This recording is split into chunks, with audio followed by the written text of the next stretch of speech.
Hi, student and all the viewers. I am Sayyid Rashid from Ahlebaid High School and Junior College, Kotla Alija, Hyderabad. You are watching our YouTube channel Ahlebaid High School and Junior College. Okay, student. As we are learning intermediate second chapter, and as you know, the name of the chapter is Ray Optics and Optical Instrument. Just we are moving one more topic related to our chapter, and topic is very important. Let's start. My first topic for today's session, as you can see on the board, is the human eyes and structure. जो आज की मेरी पहली topic है उसका आप नाम देख सकते हैं बोर्ड पे, और मैंने एक इमेज भी प्रिंट करा के निकाला है, the human eyes and structure. Before starting the explanation of this eye diagram, I like to read few things about this. Okay, you have studied refraction of light through lenses in previous topics. You have learned about nature, position and relative size of image formed by lens for various distances of object. As well, you have learned in 9th class biological science chapter number 6 sense organ about human eyes and structure. The human eyes function on the principle of sensation of vision. We see object because the light scattered from them falls on the eyes. The eyes has a lens in its structure.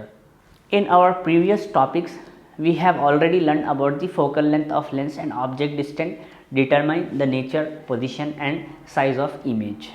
So student, what I have read just now in English, I'd like to explain in Hindi also. जैसा कि अभी मैं आपको कुछ चीज़ें बताना चाह रहा था कि हमारे प्रीवियस सेशंस में refraction of light through lens, उसमें हम पढ़े थे कि नेचर, पोजीशन और रिलेटिव साइज ऑफ इमेज कैसा फॉर्म होती लेंस की मदद से. ठीक है, उसके साथ साथ आप 9th क्लास के एक बायोलॉजिकल साइंस चैप्टर नंबर 6 था, उसमें पूरा ह्यूमन आइज और उसका स्ट्रक्चर के बारे में पढ़ा था. हमारी जो ह्यूमन आइज मेनली काम करती, किसके ऊपर काम करती? सेंसेशन ऑफ विजन, यानी कि एक जो विजन है, विजन को सेंस करता है, यानी कि समझता, परखता, उसके ऊपर काम करती.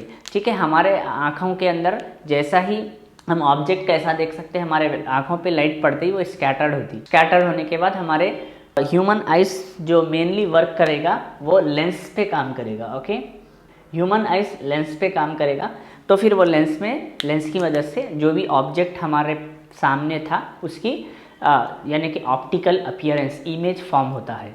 ठीक है, और हमने इसके साथ साथ प्रीवियस टॉपिक्स थे हमारे, फोकल लेंथ ऑफ लेंस हमने पढ़ा था और डिफरेंट टर्म्स उसके पोजीशन, नेचर ऑफ इमेज बना था. अभी मैं आपको बोलूँगा what is the function of lens in human eyes. Human eyes में जो लेंस का फंक्शन है क्या है? ऑब्वियसली देखिए, अगर हमको इमेज फॉर्म करना है तो हमको कुछ चीज़ों की ज़रूरत रहती है. जैसा कि इमेज फॉर्म करना है तो आपको लाइट की तो ज़रूरत रहेगी.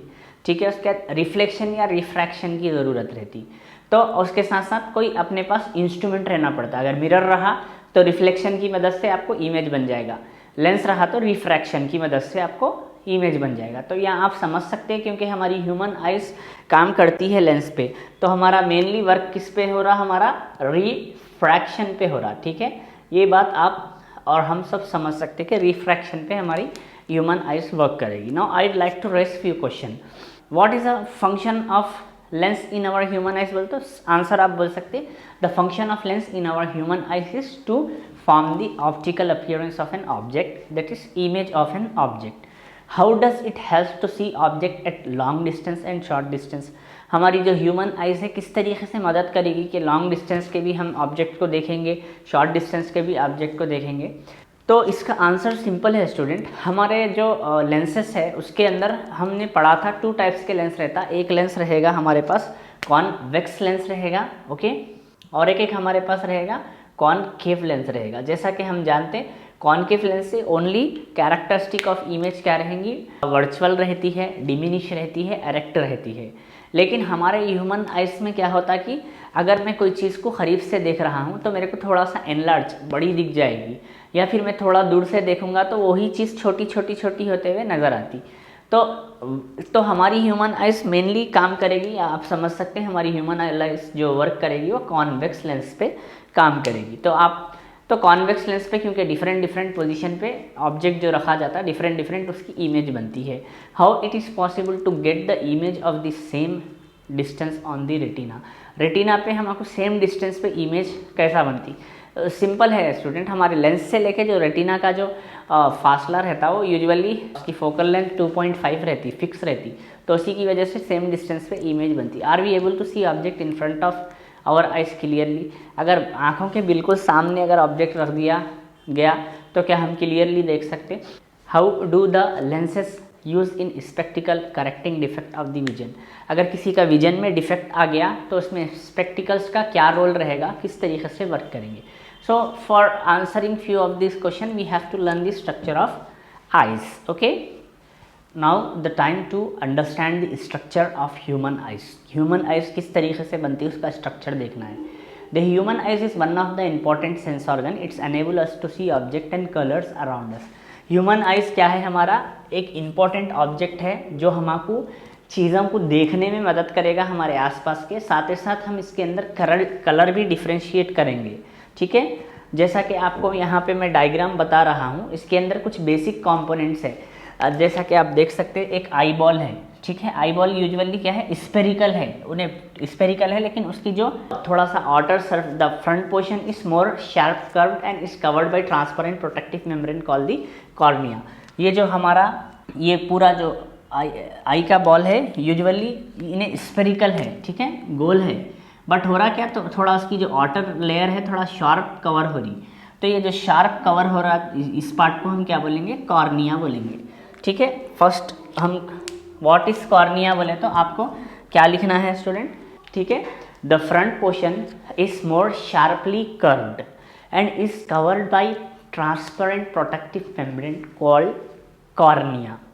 जो मैंने डिक्टेट करा आप लिख लीजिए, कोई वो नहीं है, थोड़ा वीडियो को स्लो करते हुए आप वॉच करके आप लिख सकते। ठीक है, एक हमारा हो गया cornea. Okay, next we will learn about different objects. It is the portion which is visible for outside behind the cornea.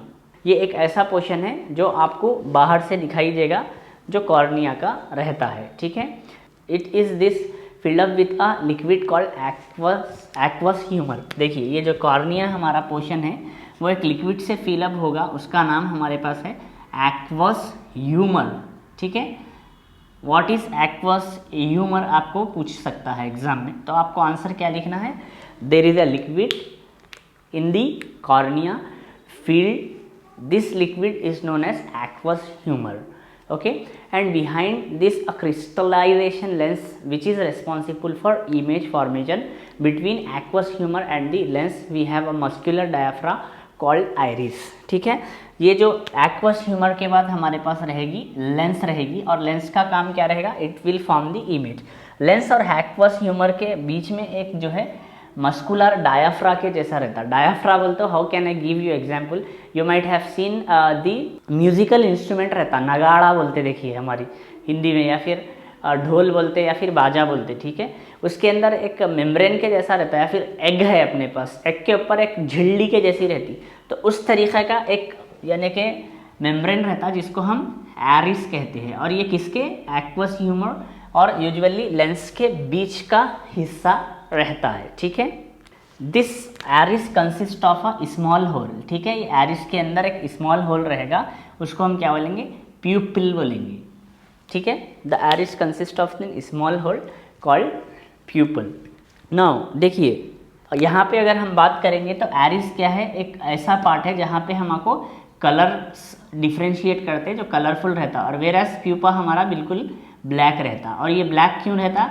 ये जो लाइट है उसको रिफ्लेक्ट करने से बचाना पड़ता, उसी की वजह से ब्लैक रहता है। Apart from this what we have in the structure, ciliary muscles है हमारे पास। ठीक है, so same I am just continuing this part like iris and pupa.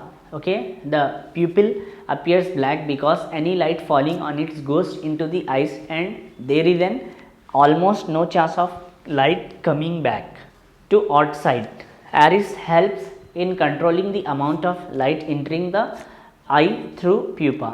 In low light condition, this iris makes the pupa to expand so that more light is allowed to go in, and in the case of bright or excess light condition, it makes the pupa contract and thereby preventing the excess light not to go into the eyes. Thus, iris enable pupa to act as variable aperture for entering of light into the आई।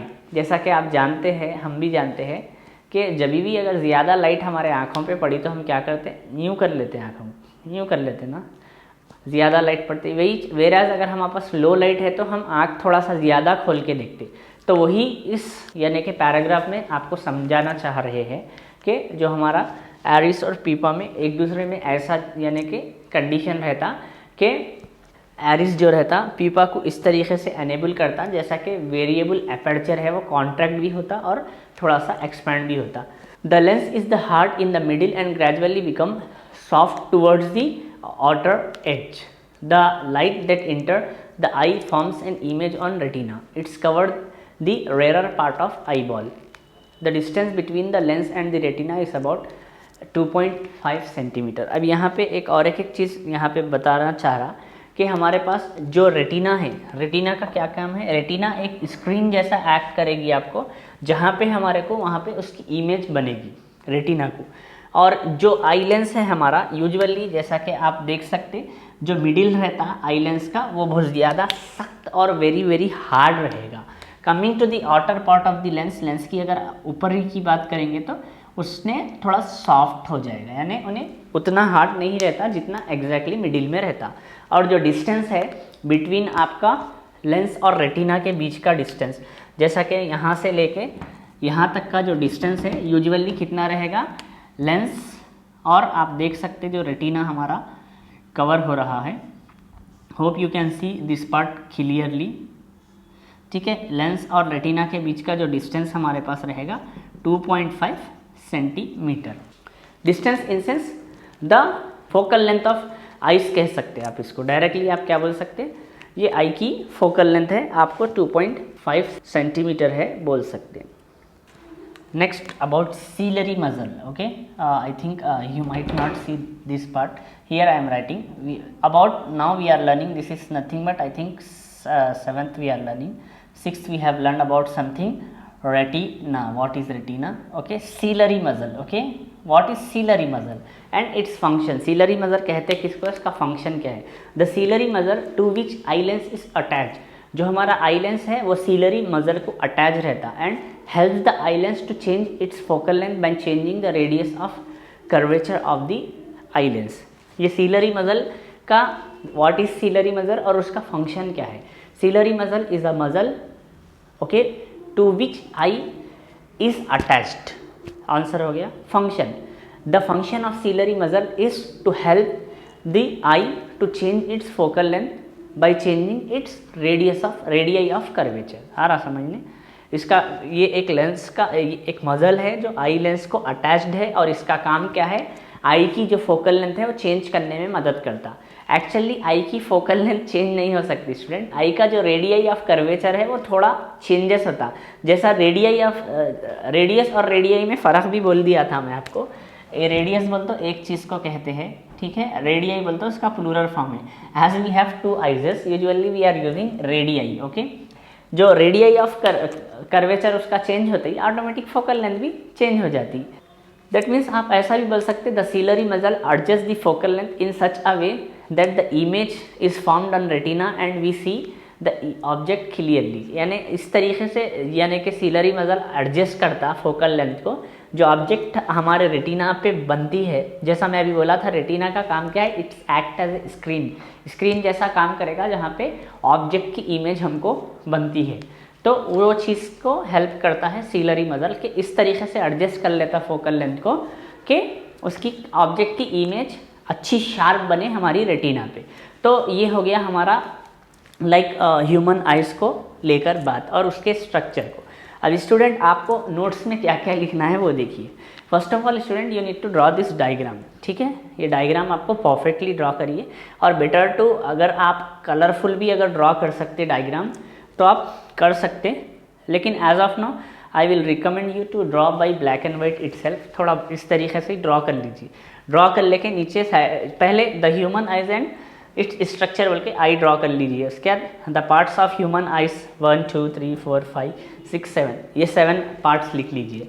उसके बाद जो भी मैं इसके functions बोला था अभी थोड़ा सा आप वीडियो को रिपीट करके उसके फंक्शंस एक 2 2 3 3 लाइन के लिख ले सकते हैं। ये ह्यूमन आइज के लिए बहुत बहुत इनफ है। एज एन योर स्टैंडर्ड, आपके स्टैंडर्ड के हिसाब से बहुत बहुत काफ़ी है। तो ये हो गया ह्यूमन आइज़ की बात। अब एक चीज़ मैं बोलूँगा आपको, बास जने स्पेक्ट्स लगाते, why they are wearing spec. तो देखिए स्पेक्ट वेयर करने के लिए मेनली कुछ रीजंस होते।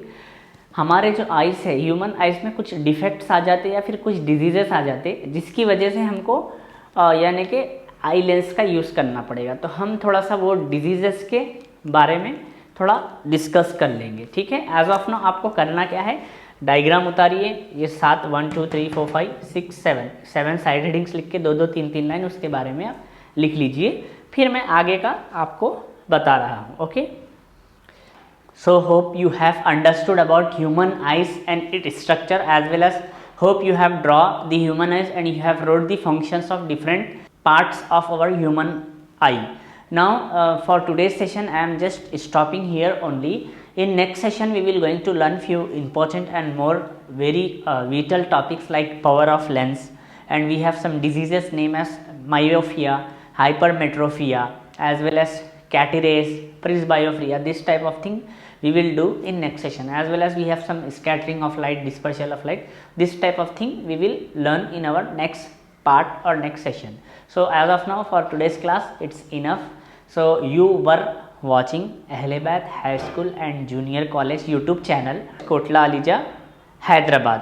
I am Sayyid Rashid. Have a great time. Thank you.